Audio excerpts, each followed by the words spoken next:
Hi and welcome back. I hope you're all well and kept safe and had a quiet and healthy Christmas. I'm wishing you a happier 2021. Thank you for switching on for some good information this chilly, rainy, frosty afternoon. Today we'll discuss someone who, with her radiance, vision, courage and determination, managed pretty much on her own to put the basis of modern nursing as we know it today, which is fundamentally what the nurses do around the world at this very moment in the COVID wards. Actually, in her Christmas address, Queen Elizabeth has mentioned this astonishing woman and has reminded us all that 2020 is the year when we celebrate 200 years from when this woman was born. Of course, we are talking about Florence Nightingale, who was born in Florence, Italy, in a very rich family. One of those families that would have both a rural and an urban residents who would attend fine parties and would go on tours across the continent. Of course, in the 1800s, this was very unusual for a woman to do. Having these privileges, she was of course expected to show the utmost appreciation of this high state of life and marry someone of her own rank, someone of her own kind, or even better. But ever since she was a little girl, she fed a secret ambition, that of nursing, of caring for the wounded, of providing relief to the poor. As the years passed, a restlessness began to form inside her and to torment her.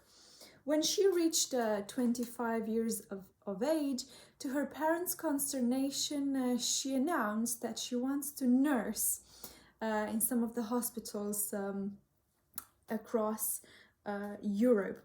Of course, back in 1800s, nurses in the hospitals were seen as coarse old women, often brutal and ignorant, drunk, unreliable, not even for the most basic and common medical duties, clothed in dirty garments and, of course, often engaged in immoral conduct.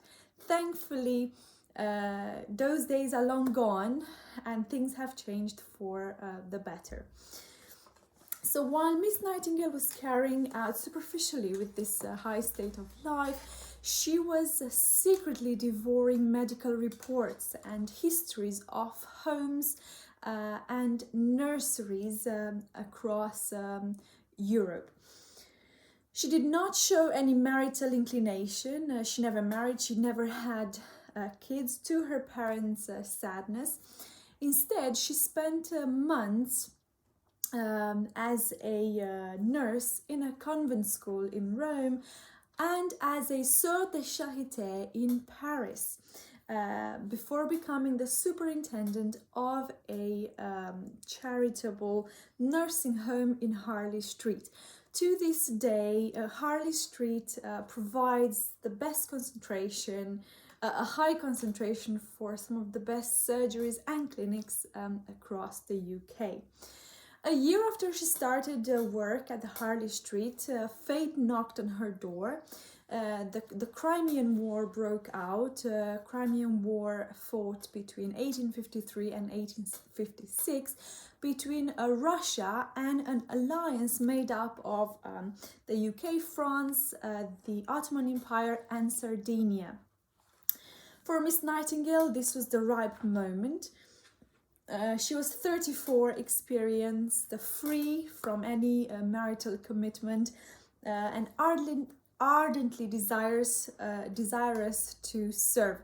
And so she took another 38 nurses from England who all arrived at Scutari, a suburb of Constantinople, 1 year into the war. What these women found there was utter misery in every form and shape and degree of intensity. Wounded men in desperate need of medical help, medical supplies such as a bed, a blanket, just basic sanitation and medication, basically. None of these were present. Just like a rough image accurately described by this book entitled Eminent Victorians. After being wounded in the Crimean War, the men would receive some summary treatment on a smaller hospital in Crimea before being shipped across to the Black Sea, to Scutari. The transit could take up to 3 weeks, 3 dreadful weeks in which the wounded, the sick and the dying were all crammed against one another, sometimes without blankets and often hardly clothed. Those who were lucky enough to make it across were introduced to a state of complete misery, neglect and confusion. The very building itself at Scutari was defective. Huge sewers underlaid, while indescribable stench filled the rooms. The walls were thick with dirt, no ventilation, not enough beds, stretchers, splints, bandages, and the sheets were of canvas, which of course, as we know, for the wounded men, canvas was a very tough material to lay on. Beer bottles used as candlesticks, no basins, no towels, no soap, no cutlery, no plates. In the middle of these, a handful of doctors overburdened by the strain of ceaseless work. It is in this inferno, therefore, that Miss Nightingale, together with the other nurses, have arrived, but neither of them have abandoned hope. Before she left London, she consulted with the head of the medical armies back in England whether some supplies are needed at Scutari. But according to him, nothing was needed. Before the war, the Westminster officials were all convinced that all is well. However, this laid-back attitude exposed many years of administrative carelessness in the UK. Trusting her own instincts and using her own money, Florence arrived at Scutari with medical provisions which were, as we know now, of utmost help. Her position was an official one. It was her duty to provide the services for herself and the nurses when they were asked by the doctors, and not before that. The majority started by being hostile towards her, but gradually her goodwill and cause could not be denied. With all the gentleness of supreme health, she managed to stand firm in the face of the man authority around her. Progress was slow but certain. The first sign of improvement came with the appearance of some basic sanitary objects: towels, soap, cutlery, combs and toothbrushes. She had also reorganized the kitchens and the laundries, putting together punctual meals, and by bringing the comfort of some clean linen instead of the coarse canvas. She also procured socks, trousers, shirts. By now, she had even collaborated successfully with the English authorities to have instituted at Scutari a government storehouse for the reception and distribution of consignments. She had even organized refurbishment of some dilapidated rooms around the hospitals, which, once readily inhabitable, accommodated a new wave of the wounded and sick soldiers. So this remarkable woman was in truth performing the function of an administrative chief rather than the nursing function she was sent out to do. It was clear that the state of chaos at the hospital was more pressing. And those who watched her at work among the sick recalled a woman of unflinching courage, untiring strength and vigilance. She was heroic among the wounded men, but she was looked down by the government officials back in London. Why, you would ask yourself? Well, because she was a woman, and after all, back in those days, the attitude was that what does a woman have to do with war? I suppose to a certain extent, this attitude still prevails nowadays. Public opinion recognized the importance of her mission, and this appreciation ultimately reached Queen Victoria herself, who often inquired about the state of health of Miss Nightingale and wrote her letters as well. After a year in Scutari, Miss Nightingale could look with absolute satisfaction at the condition of the hospitals. There was order, cleanliness, bountiful medical supplies, reading and recreation rooms, classes and lectures. As a consequence, the common soldier began to drink less and send more money back home to England. Gradually, this image of a brute soldier was mellowed into a civilized man. But for all this extreme labor, she paid a very high price. She was attacked by fever and came near to death a few times. Despite this, she worked on. She pledged not to leave Scutari until the last soldier has left the hospital. Mid-1856, the Declaration of Peace is signed, and so Miss Nightingale leaves Scutari for England. Her reputation was now enormous, and upon reaching England, she was awarded a brooch accompanied by a private letter from Queen Victoria with the last line reading, "It would be a very great satisfaction to me to make the acquaintance of one who has set so bright an example to our sex." Upon her return to England, her state of health was shattered. The ceaseless work of 2 years had caught up with her, basically. It had affected her heart and her nervous system, and she was prescribed by a doctor some prolonged rest. But she had never been in the habit of resting. She decided to take advantage of the invitation which Queen Victoria has forwarded her, and as a consequence, Miss Nightingale paid Queen Victoria a visit at Balmoral and had several discussions with both the Queen and the Prince. She made such a strong impression on both of them that the Queen exclaimed, "Such a head! I wish we had her at the War Office." But Miss Nightingale was never to be at the top of the War Office for one reason alone. She was a woman.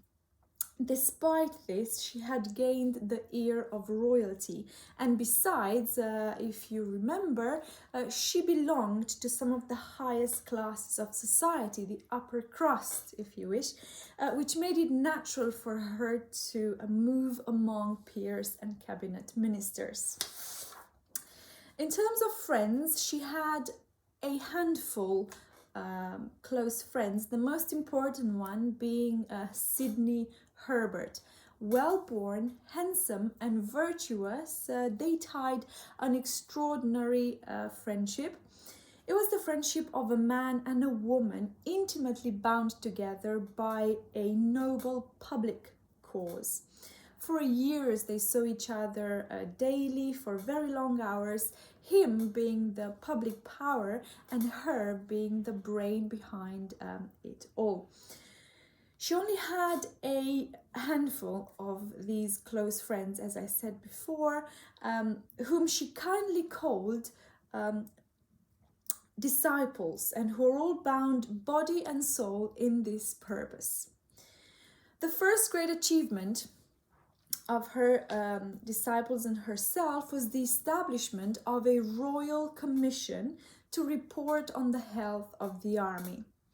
She drafted a literary composition entitled Notes Affecting the Health, Efficiency and Hospital Administration of the British Army, which detailed controversial subjects of military, sanitary, statistical kind, and also included advices to the British Army. Now, this literary composition still is the leading authority on the administration of armies even today. And yet, given the importance of her work, she was obliged to remain behind scenes. After this commission report, the question started to be, well, will something be done, if anything, not just a report? It was possible for something to be done only after the fall of the Liberal government, who was in charge for the duration of the Crimean War, when Sidney Herbert, her best friend and rumoured lover, became Secretary of State for War. Hospitals were remodeled, properly ventilated, warmed, given a water supply, new regulations were laid down. All these under Herbert's administration. Nightingale introduced a novel principle that both the health and the illness should be in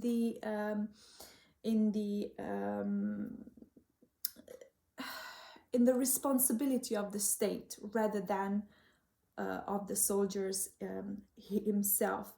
Coffee rooms and reading rooms were instituted. A new era did in truth began to appear. By 1861, the mortality rate decreased considerably. Slowly but surely, this fierce woman was laying the foundations of the whole modern system of medical work in the army. Her notes on hospitals revolutionized hospital management and hospital constructions. Being recognized by now a leading expert in the field, she has also put the basis of her own nursing school, entitled Nightingale Training School for Nurses at St. Thomas's Hospital in London.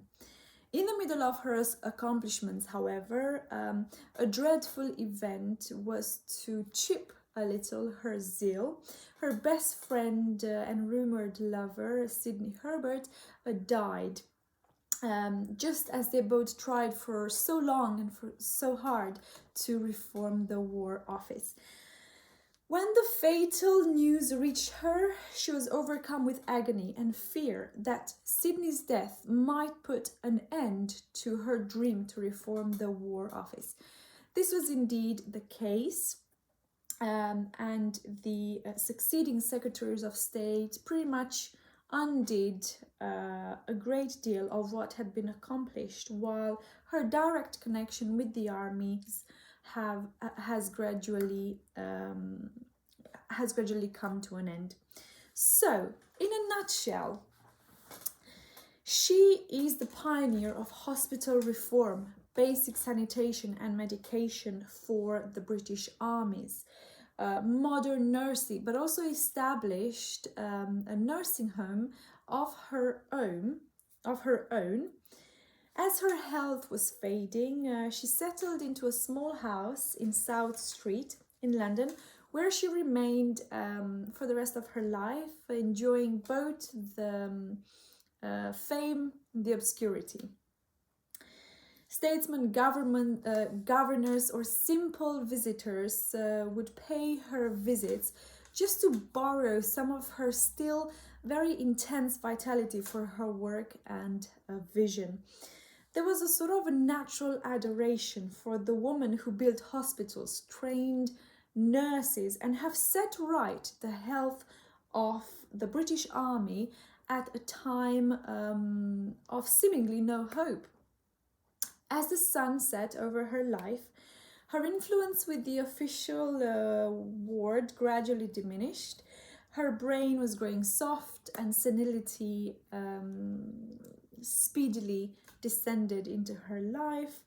At 87, she was half invalid and stricken by illness. It was only then that those in authority bestowed on her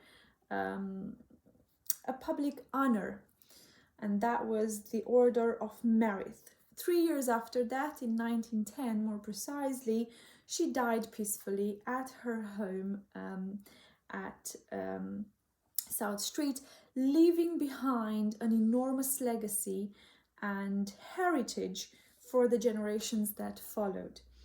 I truly hope you enjoyed this video. It was a pleasure to read about this woman who, despite the impediments of the time, kept her vision firm and loyal until it came to fruition.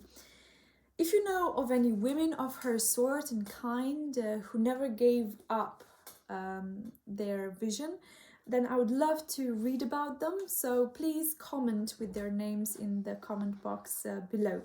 Many thanks for watching and look after yourself at this time. Bye bye.